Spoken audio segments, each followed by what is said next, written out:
Hello students, welcome you all to my channel पढ़ लो। भाई एग्जाम का टाइम है, अब तो पढ़ लो, थोड़ा सीरियस हो जाओ। तो आज ना हम इंपॉर्टेंट क्वेश्चंस करने वाले हैं। किसके? चैप्टर नंबर 5 अर्थमेटिक प्रोग्रेशन के एमसीक्यूज के। ऐसे 4 इंपॉर्टेंट क्वेश्चंस मैं आपको बता रहा हूं कि जो पेपर में आएगा भाई इन 4 में से ही आएगा और इसके अलावा कहीं से नहीं आएगा। तो सिर्फ कुछ मिनट्स की बात है, ये वीडियो देख लो ताकि आपकी चैप्टर नंबर 5 के एमसीक्यू की कम से कम प्रिपरेशन हो जाए। ठीक है, तो चलिए स्टार्ट करते हैं हम लोग, टाइम वेस्ट ना करते हुए, एग्जाम का समय है। तो क्वेश्चन नंबर 1 की हम बात करते हैं जो कि हमें स्क्रीन पे दिख रहा है। The seventh term from the end 7, 11, 15, 107 is. देखो लास्ट टर्म की बात कर रहा है भाई, लास्ट से पीछे से 7वां टर्म। जब भी पीछे से 7वां टर्म की बात करेगा तो हमें एक फॉर्मूला जो है वो दिमाग में रखना है, वो है L minus N minus 1D। ये फॉर्मूला होता है किसका? nth term from the end. बस इतनी सी बात है इसमें। चलो वैल्यू पुट कर देते हैं। L मतलब क्या? लास्ट टर्म, और लास्ट टर्म मुझे दिख रहा है 107, माइनस n मतलब जितने टर्म की बात करेगा 7 टर्म्स माइनस 1 इंटू डी मतलब सेम जैसे निकालते हैं यार second term minus first term. 11 में से 7 माइनस करोगे तो 4। ठीक है, चलिए सिंप्लीफाई कर देते हैं। 107 माइनस 6 इंटू 4, तो ये हो जाएगा मेरा 107 माइनस 24, और जैसे इसको सिंप्लीफाई करेंगे तो ये आएगा 83, और यही 83 इसका करेक्ट आंसर है। तो B is a correct answer. देखो कितनी आसानी से हो गया। सिर्फ दिमाग में क्या रखना है आपको? ये फॉर्मूला। देखो ये फॉर्मूला अगर आपने रख लिया तो आपसे सॉल्यूशन बन गया। इतना आसान था। कोई confusion? Ask in comment section. समझ में आ रहा है तो जल्दी से बेल आइकन पे क्लिक करो, सब्सक्राइब बटन पे क्लिक करो, ताकि आपको आगे के सॉल्यूशंस मिलते रहें, क्वेश्चंस मिलते रहें। बहुत सारी चीजें देखने वाले हैं हम लोग। ठीक है, बस सपोर्ट करो। क्वेश्चन नंबर 2 की बात कर लेते हैं। If k 2k minus 1 and 2k plus 1 are the 3 consecutive terms of an AP, the value of k is very important। इसकी बात करूंगा तो वेरी वेरी इंपॉर्टेंट। भाई पूछता है 3 कंसेक्यूटिव टर्म होता क्या है? देखो ये कंसेक्यूटिव का ही रोल है यहाँ पे। कंसेक्यूटिव टर्म जिसको पता है वो बना लेगा। कंसेक्यूटिव टर्म मतलब एक के बाद एक, 2 के बाद क्या 3, उसके बाद क्या 4, उसके बाद क्या 5, ये सब क्या है? कंसेक्यूटिव टर्म्स, एक के बाद एक, एक के बाद एक। ठीक, तो जब भी कंसेक्यूटिव टर्म्स होता है ना तो उनके बीच का कॉमन डिफरेंस हमेशा सेम होता है। मतलब अगर मैं बात करूंगा k 2k minus 1 and 2k plus 1 की, तो इनके बीच का डिफरेंस हमेशा सेम होगा। इनके बीच का डिफरेंस और इनके बीच का डिफरेंस। अच्छा, इनके बीच के डिफरेंस को हम नाम देते हैं d1, इनके बीच के डिफरेंस को हम लोग नाम देते हैं d2, और ये दोनों हमेशा क्या रहेंगे? बराबर होंगे बच्चों, क्योंकि अर्थमेटिक प्रोग्रेशन की प्रॉपर्टीज यही बोलती है क्या? कि ऐसी सीरीज जिनके बीच का डिफरेंस सेम हो, कांस्टेंट हो। ठीक, तो ये कॉन्जिक्यूटिव है और एपी में है, एपी में है मतलब डिफरेंस सेम होगा। तो डी कैसे निकालते हैं? Second term minus first term. तो ये हो गया 2k minus 1 minus k is equals to 2k plus 1, इसको ब्रैकेट में कर देते हैं ना, डबल टर्म है, माइनस 2k माइनस 1। बस सिंप्लीफाई करते हैं 2k minus k, that is k minus 1 is equals to, इसमें थोड़ा सा ब्रैकेट ओपन करके करेंगे, एक एक स्टेप करके करेंगे ताकि कंफ्यूजन ना हो, क्योंकि सबसे इंपॉर्टेंट यही है। k माइनस 1 इक्वल टू 2, और k की वैल्यू आ गई 2 प्लस 1 मतलब आ गई 3। तो 3 इज अ करेक्ट आंसर। तो ऑप्शन अगर देखोगे तो B is a correct answer. हो गया आसानी से, समझ में आया? बिल्कुल आया हो गया यार, इतना आसान तो क्वेश्चन है।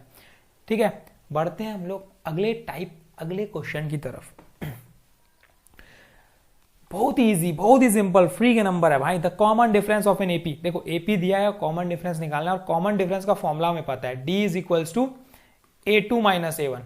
मतलब second term minus first term, और सेकेंड टर्म क्या है? 1 minus 3b bye 3 minus 1 bye 3। जब भी डिनोमिनेटर सेम होता है ना, अरे यार एक बार लिख दो बस, और कुछ नहीं करना है।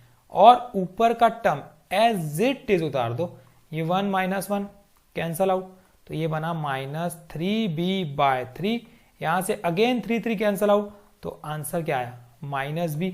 देखो ये -b जो है ना इसका आंसर है। तो ऑप्शन थोड़े से गड़बड़ हो गए इसमें, ये ऑप्शन गड़बड़ है इसके, ठीक है, ये ऑप्शन गलत है इसके, ऑप्शन कहीं के मिसप्रिंट हो गया, ऑप्शन होगा इसमें -b, जो भी -b होगा वही इसका करेक्ट आंसर होगा, ठीक है, ये आपको दिमाग में रखना है।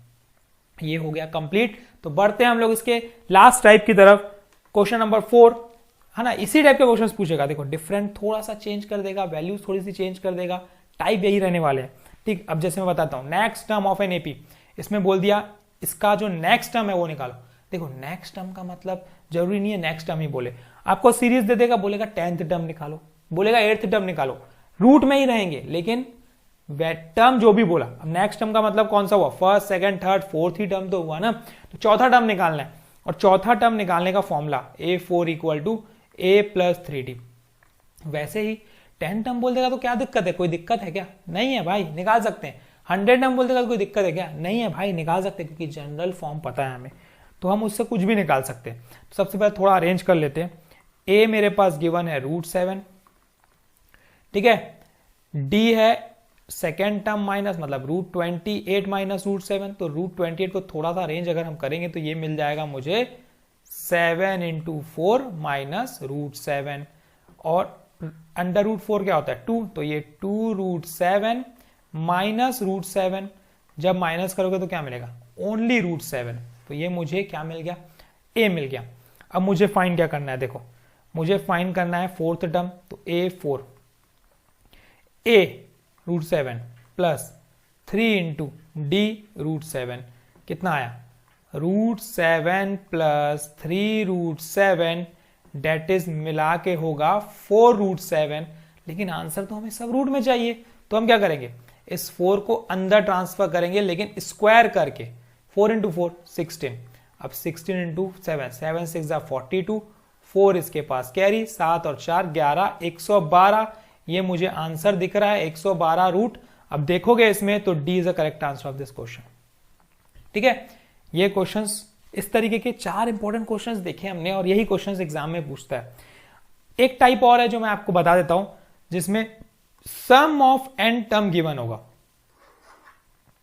सम ऑफ n टर्म गिवन होगा। तो ऐसे वाले क्वेश्चंस में आपको सिर्फ करना क्या है, मैं ये हिंट दे देता हूं, बाय चांस अगर पूछ लिया तो आपको पता होना चाहिए। सम ऑफ n टर्म्स क्या है, गिवन है हमारे पास, ठीक। तो सम ऑफ, चलिए मैं एक अच्छे से बता देता हूं आपको, होता क्या है, देखो एक टाइप आएगा जिसमें आपको Sn गिवन होगा, ठीक है। जब Sn गिवन होगा ना, तो इसमें जो A1 होता है, ठीक है, वही हमारा S1 होता है। मतलब जब आप n की वैल्यू 1 पुट करोगे तो वो क्या मिलेगा, वो मिलेगा S1, और S1 ही हमारा A1 होगा, ठीक है। ये पहला फॉर्मूला, n की वैल्यू 1 पुट करेंगे तो हमें क्या मिलेगा S1, क्योंकि Sn हमारे पास गिवन है।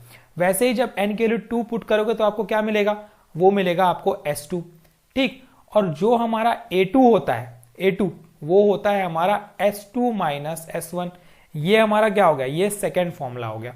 आपको जो फॉर्मूलेज याद रखने हैं, देखो एक ये दिमाग में रखना है आपको,